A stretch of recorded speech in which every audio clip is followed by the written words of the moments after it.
Hi, welcome to Midwest Magic Cleaning. My name is Scully Foxmolder, and today we're going to be cleaning out 3 closets that are kind of crazy because they haven't been opened in more than 35 years.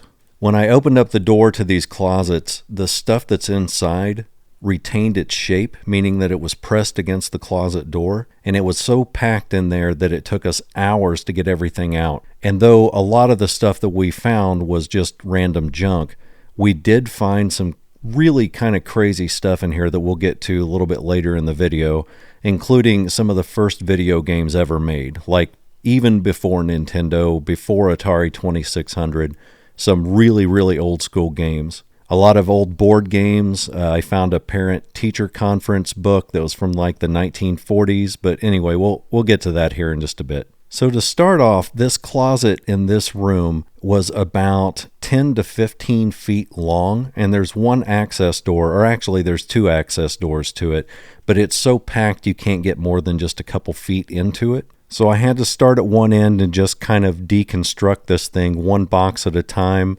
and hope it didn't cave in on me. Then to make sure that we're not throwing anything valuable away, I had to go through each one of these boxes and kind of pick out things piece by piece.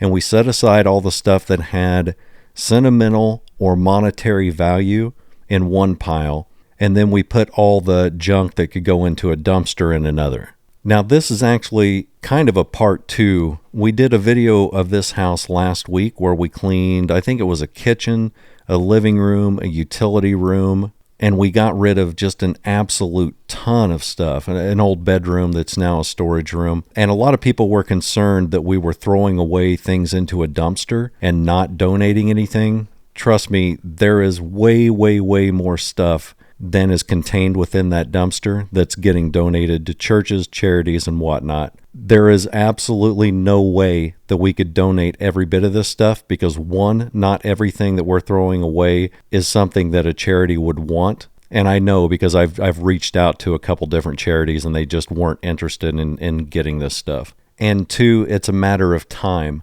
It would take us months to donate all of this, to find the people who wanted it, to organize the transportation. This guy's mental health is my number 1 priority, and so the thing that was best for him was to get this out of his sight and out of his home and into a dumpster as fast as possible. We had a very short window to do all of this work, and so we actually got through this house in about 4 days, which is kind of incredible. But that's a long time in the mind of someone who has inherited a hoarder house and has hoarding tendencies themselves.